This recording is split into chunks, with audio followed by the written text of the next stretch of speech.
Hi అండి. Welcome to my channel Bhagyalakshmi పచ్చ. ఎలా ఉన్నారు? బాగున్నారా? నేను కూడా చాలా బాగున్నాను. సాయంత్రం ఇంట్లో పనులైతే అయిపోయినాయి. అందరం ఇంట్లో వాళ్ళం అన్నం తినేసాం. ఇంక ఇప్పుడైతే కసువు ఊడుస్తున్నాను. నైటు అన్నం తిన్న తర్వాత కొంచెం ఇలా కసువులు ఊడుస్తా కల్లాపులు చల్లుతా ఉన్నాం అనుకోండి, మనకు కూడా ఎక్సర్సైజ్ చేసినట్టు ఉంటుంది. తిన్నది కూడా బాగా అరుగుదల అయ్యిద్ది.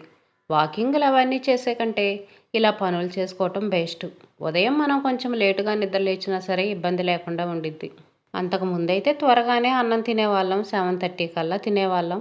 పిల్లలకి పెట్టి ఇంకా పిల్లలతో పాటు నేను కూడా తినేదాన్ని. కానీ ఇప్పుడు లేట్ అవుతుంది. పిల్లలు కూడా లేటుగానే తింటున్నారు. స్కూల్ నుంచి వచ్చి ఏదో ఒక స్నాక్స్ తింటాం. స్నాక్స్ తిన్న తర్వాత వాళ్ళు కూడా ఇంక లేటుగానే అన్నం తింటున్నారు. మన తిన్న అన్నం కొంచెం మరుగుదల అవ్వటానికి ఇలా పనులు చేసుకుంటే బెస్ట్. పనులు మనకి తేలిగ్గా అవుతాయి. ఎక్సర్సైజ్ చేసినట్టు ఉంటుంది. గచ్చైతే మొత్తం అంతా నీట్గా ఊడ్చేశాను. కసువు ఊడవటానికి మా ఇంటి ముందు రోడ్డు కొంచెం పెద్దదే ఉంటుంది. ఇంటి ముందు గచ్చు, ఇంకా ఎదురు రోడ్డు ఉంది కదా, ఆ రెండు ఊడవాల కొంచెం ఎక్కువగానే ఉంటుంది ప్లేసు.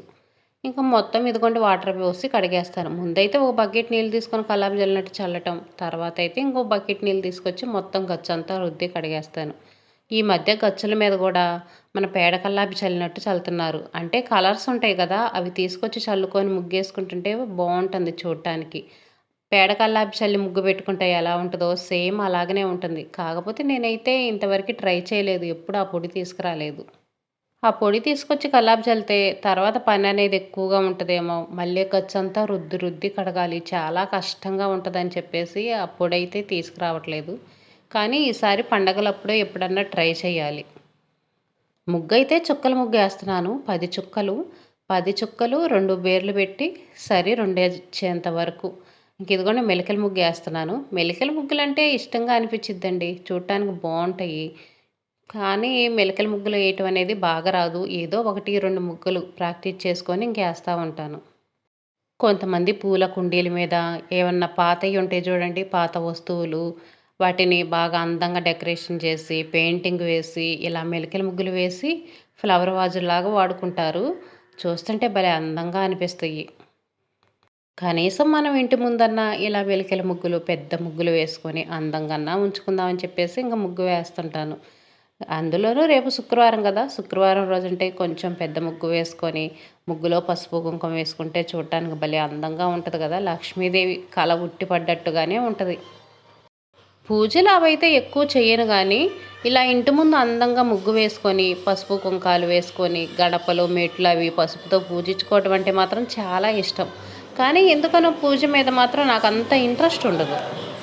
అమ్మో పెద్ద ముగ్గులు ఎక్కడ వేస్తాం, చాలా టైం పట్టిద్ది అనుకొని ఏదో చిన్న చిన్న ముగ్గులు వేసుకొని వెళ్తూ ఉంటాం. కానీ పెద్ద ముగ్గు వేయటానికి కూడా అంత ఎక్కువ టైం ఏం పట్టదండి. చిన్న ముగ్గు ఒక 5 నిమిషాల్లో వేసామనుకోండి, ఇది ఒక 10 నిమిషాలు పావుగంట పట్టిద్ది. అంతకంటే ఎక్కువ టైం అయితే ఏమీ పట్టదు.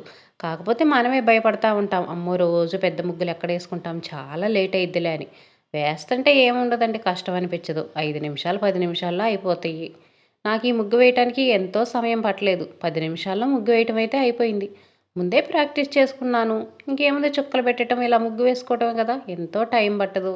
ఇంటి ముందు ముగ్గు ఎంత అందంగా ఉంటుంది. మనం 10 నిమిషాలు కష్టపడి ముగ్గు వేసుకుంటే శుక్రవారం రోజు ఇలా చక్కగా ఇంటి ముందు తెల్లగా ముగ్గు వేసుకొని పసుపు కుంకుమ వేసుకుంటే ఎంత బాగుంటుంది చూడటానికి. పక్కనైతే సింపుల్గా ఇంక ఇదిగోండి ఇలా డిజైన్స్ అయితే వేశాను. పక్కన కూడా మెలికలు వేద్దాం అనుకున్నాను. కాకపోతే కుదరలేదు. ఇంక ఇదిగోండి ఇలా గీతలతోటి ఇలా డిజైన్ వేశాను. ఇది కూడా చూడటానికి బాగుంది, అందంగా అనిపించింది. మనకు కూడా తిన్న వెంటనే నిద్రలో పోకుండా, తిన్న వెంటనే నిద్రలో పోయామనుకోండి మరీ హెవీగా అయిపోతాము. ఇప్పటికే మనం కొంచెం వెయిట్ ఎక్కువ, అందులోనూ తిన్న వెంటనే పనులు చేసుకోకుండా నిద్రపోయామంటే ఇంకా హెవీగా అయిపోతాము. అందుకని ఇలాంటి పనులు చేసుకున్నాం అనుకోండి మనకి ఎక్సర్సైజ్ చేసినట్టు ఉంటుంది. హెల్త్కి కూడా చాలా మంచిది.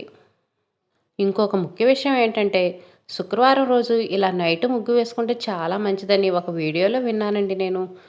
నైట్ ముగ్గు వేసుకోవడం మంచిది కాదేమో, ఇది సద్ది ముగ్గు అంటారని కొంతమంది చెప్తుంటే విన్నాను. కానీ ఒక వీడియోలో చూశాను, నైట్ ముగ్గు వేసుకోవడం చాలా మంచిదంట. కానీ ఎవరెవరో ఏదేదో చెప్తుంటారు, నిజమో అబద్ధమో తెలియదు. కానీ కాకపోతే పనులు అనేవి తేలిగ్గా అయిపోతాయి ఉంటాయి అని మాత్రం నేను ఇలా చేస్తూ ఉంటాను. చక్కగా ముగ్గు వేసుకున్నాను. ముగ్గులో పసుపు కుంకుమ వేశాను. ఇంకా ఉదయం పూట అయితే నాకు బయట కల్లాపుల పను ముగ్గు పని అయితే లేదు. కొంచెం లేటుగా నిద్ర లేచినా సరే నాకు ఏ ఇబ్బంది లేదు. పొలం వెళ్ళే పని లేదు కాబట్టి ఇంక ఇంట్లో పనులనేవి నిదానంగా చేసుకోవచ్చు. పొలం వెళ్ళేటప్పుడు మాత్రం కొంచెం త్వరగానే నిద్ర లేవాలి. ఇంట్లో పనులన్నీ హడావుడిగా గబగబా ఫాస్ట్‌గా చేసేసేయాలి. ఇంటి దగ్గర ఉంటే మాత్రం పిల్లలు స్కూలుకెళ్ళాలి కాబట్టి, ఇంకా నవీన్‌కి అవసరమైన పనుల వాటికి ముందు చేసి పెట్టుకుంటాను. ఈరోజైతే పిండేం లేదు. ఇడ్లీ పిండి అయిపోయింది. ఇడ్లీ పిండి 3 రోజులొచ్చింది. 2 రోజులు ఇడ్లీ వండాను. ఒకరోజు పునుగులు వేశాను. ఇంక ఈరోజు దోసలకేద్దామంటే, రోజు పిండిలెక్కడేస్తాంలే అబ్బా అని విసుగొచ్చేసి, ఈరోజైతే పిండేయలేదు. అందులో సండే వస్తుంది కాబట్టి, సండే రోజు చపాతీలుంటయి.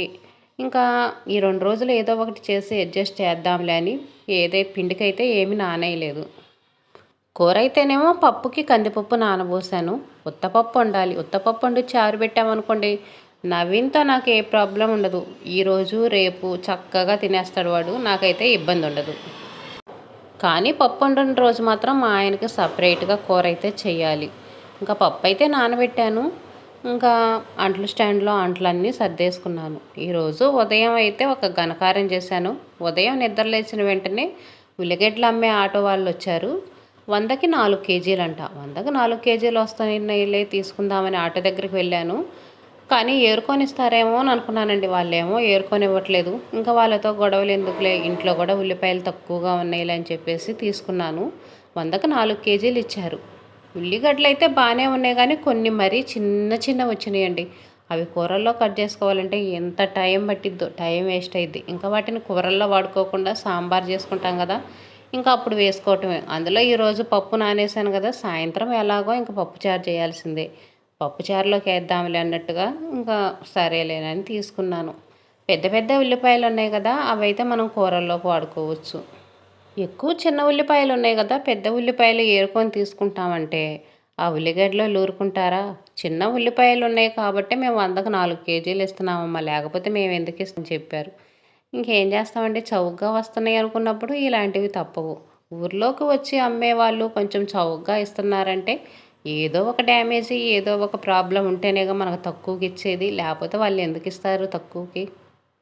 ఎలాగోలా ఒక నెల రోజులైతే ఇబ్బంది లేకుండా ఉంటుంది కదా. చిన్నవన్నీ సాంబార్లోకి వాడుకోవచ్చు, పెద్దవి కూరల్లోకి వాడుకోవచ్చు. ఈ పప్పు చూడండి, పప్పు పొయ్యి మీద పెట్టాను కదా, పప్పు విజిల్ రాబోయే ముందు ఇంక ఇలా ఉంటుంది పరిస్థితి. ఫస్ట్ విజిల్ రాదు. విజిల్ రాకుండా ఇంక ఇదిగోండి ఈ కాడ నుంచి నీళ్ళన్నీ బయటకు వచ్చేసి గ్యాస్ పొయ్యి మీద పడతా ఉంటాయి. ఆ నీళ్ళన్నీ కొంచెం ఆగిపోయిన తర్వాత ఇంకప్పుడు విజిల్ వచ్చిద్ది. ఈ కుక్కర్‌తో ఇదొక పెద్ద తలకాయ నొప్పి. మామూలు పప్పు వండేటప్పుడు ఏముండదు. ఆకుకూరల పప్పులు అలాంటివి వండుతాం గదా, అవైతే ఏ ప్రాబ్లమ్ ఉండదు కానీ, ఇలా ఉత్తపప్పు వండేటప్పుడు మాత్రం ఇదే ప్రాబ్లమ్ అండి. పొయ్యి దగ్గర నుంచొని జాగ్రత్తగా వండుకోవాలి. ఇప్పుడు విజిల్ వస్తుంది కదా, ఇంక నీళ్ళనేవి కారవు. ఆ విజిల్ రాబోయే ముందు ఆ కుక్కర్‌ని అదిం పట్టుకోవాలి. ఆ నీళ్ళన్నీ కారకుండా గ్యాస్ అనేది సిమ్‌లో పెట్టుకోవాలి. మళ్ళీ సిమ్‌లో పెట్టుకున్నప్పుడు విజిల్ అనేది రాదేమోనని దాన్ని జాగ్రత్తగా దగ్గరుండి చూసుకుంటా ఉండాలి. ఇలా ఉంటది ఆ కుక్కర్‌తో నా పరిస్థితి. ఈరోజు టిఫిన్ అయితే పులిహార చేస్తున్నాను, నిమ్మకాయ పులిహార. నవీన్‌కి అన్నం వండాలి కదా, కొంచెం ఎక్కువ క్వాంటిటీలోనే అన్నం వండాను. ఇంకా ఇదైతే పులిహార కలిపేస్తున్నాను. లంచ్ బాక్స్‌కి స్కూల్‌కి అయితే మాత్రం ఇంకా పులిహార ఏం పెట్టను. పప్పు ఉంది కదా, వాడికి పప్పు ఇష్టం. పప్పును టమాటా పచ్చడి ఉంది. ఆ 2 కలిపి వాడికైతే లంచ్ బాక్స్ పెట్టేస్తాను. ఇంక ఇప్పుడు టిఫిన్ వాడికి మాత్రం పులిహార చేశాను. పులిహార మాత్రం వేడి అన్నంతో చేసుకుంటే టేస్ట్ చాలా బాగుంటుంది. మనకు నైట్ మిగిలిన అన్నంతో ఒక్కోసారి పులిహార చేస్తాం కదా, అదైతే అంత టేస్ట్ అనిపించదు కానీ వేడి వేడిగా అన్నంతో పులిహార చేసుకుంటే టేస్ట్ మాత్రం చాలా బాగుంటుంది. మీగడైతే ఉందండి. ఇంక మీగడైతే వెన్న తీస్తున్నాను. నిన్నైతే చేద్దామని బయట పెట్టాను. కానీ కుదరక మళ్ళీ ఫ్రిడ్జ్‌లో పెట్టేశాను. మళ్ళీ ఉదయాన్నే తీసి బయట పెట్టాను. ఇప్పుడైతే ఇంక ఇదిగోండి వెన్న తీస్తున్నాను.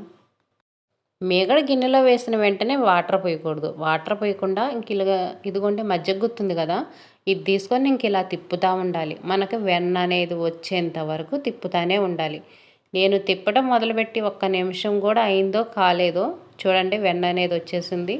అంతేనండి. ఒక్కోసారి మాత్రం భలే ఈజీగా పర్ఫెక్ట్గా వచ్చేసిద్దండి. ఒక్కోసారి ఎంత తిప్పుతున్నా సరే నురుజనేది వచ్చిద్ది. నేను చెప్పినట్టు ఈ ప్రాసెస్లో వెన్న తీయండి. ఒక్క నిమిషంలో గడ్డలాంటి వెన్న అయితే పర్ఫెక్ట్గా వచ్చిద్ది. ఫ్రిడ్జ్లో నుంచి మీగడ బాక్స్ తీసి ఒక గంట సేపు బయట ఉంచండి. తర్వాత ఇంకొక గిన్నెలో వేసి వాటర్ వేయకుండా ఇలా మీగడ కాదు, వెన్న అనేది వచ్చేంత వరకు తిప్పుతూ ఉండండి. వెన్న వచ్చిన తర్వాత కొంచెం వాటర్ పోయండి చాలు. ఇంకా వెన్న చూడండి ఎంత బాగా వచ్చిందో, ముద్దలాగా వచ్చేసింది కదా.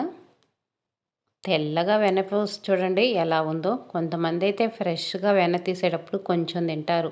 కొంతమందికి అలా తినటం చాలా ఇష్టం. ఈ వెన్నపూసలో ఉన్న మజ్జిగ మొత్తం వంచేసి వాటర్ పోసి మళ్ళీ 1కి 2 సార్లు శుభ్రంగా కడగాలి. కొంచెం ట్రాక్టర్ల శబ్దాలు అవి వస్తుంటే అడ్జస్ట్ అవ్వండి. రోడ్డు పక్కన ఇల్లులు కదా! నాకు ఇదే ప్రాబ్లం అండి. ఏయోటి తిరుగుతూ ఉంటే వాళ్ళు మైకులు పెట్టుకుంటా ఉంటారు. హారన్లు కొడతా ఉంటారు. శబ్దాలు డిస్టర్బెన్స్ ఎక్కువగా ఉంటది. కానీ ఏం చేస్తాం తప్పదు కదా! ఈ మధ్య వెన్న తీయటానికి కొంచెం బద్ధకం అయిపోయిందండి. 2 బాక్సులు నిండేంత వరకు అలాగే ఉంచాను. ఎప్పుడు అయితే ఒక బాక్స్ నిండంగానే వెంటనే వెన్న తీసేదాన్ని. ఈసారి కొంచెం బద్ధకిచ్చేసి ఇంక 2 గిన్నెలైతే నిండిపోయింది మీగడ. వెన్న అయితే తీశాను. ఇంక ఇదిగోండి ఇప్పుడైతే అంట్లు కడుగుతున్నాను. పిల్లలు స్కూల్‌కెళ్ళిన తర్వాత ఇంకా అంట్లు కడగటాలు, బట్టలు ఉతకటాలు ఈ పనులైతే పెట్టుకుంటాను. పప్పు వండాను కదా కుక్కరు, ఇందాక మీగడ తీశాను కదా, వెన్న తీశాను కదా, ఇంకా ఆ గిన్నెలు అవన్నీ అంట్లున్నయి. పప్పు కుక్కర్ ఉంటే చాలండి ఎన్నో అంట్లున్నట్టుగా అనిపిచ్చిద్ది. పెరుగు గిన్నెలు అవి ఫస్ట్ ఒకసారి రుద్దాననుకోండి, అంత క్లీన్‌గా పోలేదనుకోండి, మళ్ళీ ఇలా అంట్లు వాటర్ పోసి కడుగుతాను గదా! అప్పుడు మళ్ళీ పీచు తీసుకొని మొత్తం నీట్‌గా రుద్దుతాను. ఈ బాక్స్ అయితే ఇందాక మీగడ బాక్స్‌గా అది ఫస్ట్ రుద్దినప్పుడు నీట్‌గా పోలేదు. మళ్ళీ ఇప్పుడు రెండోసారి ఇదిగోండి అంట్లు రుద్దుకునే పీచు తీసుకొని రుద్ది మళ్ళీ కడుగుతున్నాను. కడిగేటప్పుడు కూడా చెయ్యి వేసి రుద్ది నీట్‌గా కడగాలి. లేదనుకోండి సబ్బు మరకలనేవి అంటుకొనుంటాయి. అందులో ఇప్పుడు కొంచెం ఎండలనేవి ఎక్కువగానే వస్తున్నాయి కదా! సబ్బనేది వెంటనే అంటుకుపోతుంది. అందుకని వాటర్ పోసి కొంచెం రుద్ది నీట్‌గా కడిగేసామనుకోండి, ఇంకా ఆరిపోయిన తర్వాత కూడా గిన్నెలు సబ్బు మరకలనేవి లేకుండా నీట్‌గా ఉంటాయి. మనం తడవకపోయినా సరే నీట్‌గా తళతళ మెరుస్తా ఉంటాయి. అంట్లు స్టాండ్‌లో గిన్నెలు కూడా బోర్లిచ్చేసుకున్నామనుకోండి, నీళ్లు మొత్తం అడుక్కెళ్ళిపోతాయి. ఇంకా గిన్నెల్లో అయితే వాటర్ ఉండవు. మనం సర్దుకునేటప్పుడు ఏ ప్రాబ్లమ్ ఉండదు. స్టీల్ కబ్బర్ అయితే ఎక్కువగా వాడను నేను. స్టీల్ కబ్బర్‌తో అంట్లు రుద్దితే నాకేంటో నీట్‌గా అనిపించదు. అందుకనే మామూలుగా పీచు ఉంటది కదా! గ్రీన్ కలర్‌లో మనకి. సబ్బులు తీసుకొచ్చినప్పుడు సబ్బులతో పాటు వచ్చేది కదా! ఆ పీచేసే రుద్దుతాను కానీ, ఇంకా స్టీల్ కబ్బర్ అవైతే రుద్దను. మరీ ఇంకా రుద్దటానికి కష్టంగా ఉన్నయి, ఇంకా అలా అనుకున్నప్పుడైతే రుద్దుతా గానీ, మామూలుగా అయితే వాడను. స్టీల్ కబ్బర్‌తో రుద్దితే నాకేంటో అంట్లనేవి నీట్‌గా అనిపించవు. మళ్ళీ స్టీల్ కబ్బరేసి రుద్దటం, నార్మల్ పీసేసి రుద్దటం ఇన్ని రకాలు ఎందుకులే అని చెప్పేసి ఇంకా నార్మల్ పీస్‌తోనే రుద్దుతాను. స్పూన్లు, గరిటెలు కూడా చూసి నీట్‌గా రుద్ది క్లీన్ చేసుకోవాలి. ఎందుకంటే స్పూన్లకి, గరిటెలకి వెనక వైపున ఉంటది కదా! కాడలాగా ఉంటాయి కదా! వాటిల్లో కూడా ఇంకా ఇవి కూర అనేవి మనం ఏయ్యోటి తింటాం కదా! అవనేవి ఇరుక్కొని ఉంటాయి. అందుకని వాటిని కూడా నీట్‌గా క్లీన్ చేసుకోవాలి. ఇంకా ఇంట్లో పనైతే మొత్తం అయిపోయింది. అంట్లు కడిగేసాను, బట్టలు ఉతికేసాను. తర్వాత ఇంక నేను టిఫిన్ తినేసి ఇంకిప్పుడైతే క్లీనింగ్ పననేది మొదలుపెట్టాను. ఇల్లు మొత్తం నీట్‌గా అయితే ఊడ్చుకుంటా వచ్చేసాను. ఇప్పుడైతే బండలైతే తుడుస్తున్నాను. ఇల్లు తుడిచిన తర్వాత బయట వరండా తుడుస్తాను. బయట వరండా ఈ వరండా తుడిచిన తర్వాత ఇంకా ముందు కొంచెం ఖాళీ ప్లేస్ ఉంది కదా! అక్కడ తుడుస్తాను. ఇంకా గాబు దగ్గరైతే మొత్తం వాటర్ పోసి కడిగేస్తాను. వారానికి, 10 రోజులకి ఇంకా ఎక్కువ డస్ట్ ఉందనుకున్నప్పుడు మాత్రం ఇంకా గొంతులు అవన్నీ వాటర్ పోసి కడుగుతాను గానీ, నార్మల్‌గా అయితే ఇంక రోజు ఇంక ఇలా తుడుస్తానే ఉంటాను. కొంతమంది శుక్రవారం రోజు ఇల్లు తుడవటాలు అలాంటివి చెయ్యరు. కాకపోతే నాకైతే అలాంటి సెంటిమెంట్లు ఏమి లేవు. ప్రతిరోజు ఊడ్చుకొని తుడుచుకోవటం ఇంకా అదొక అలవాటయిపోయింది. ఇంకెప్పుడో పని ఎక్కువగా ఉంది కుదరదనుకున్నప్పుడు ఇల్లు తుడవను గానీ, లేదనుకోండి రెగ్యులర్‌గా ఇల్లు ఊడ్చుకొని తుడుచుకోవాల్సిందే. శుక్రవారం అని ఇంకా అలాంటివి సెంటిమెంట్లయితే ఏమీ లేవు. ఇదేనండి ఈరోజు వీడియో. వీడియో నచ్చితే లైక్ చేయండి, షేర్ చేయండి, సబ్స్క్రైబ్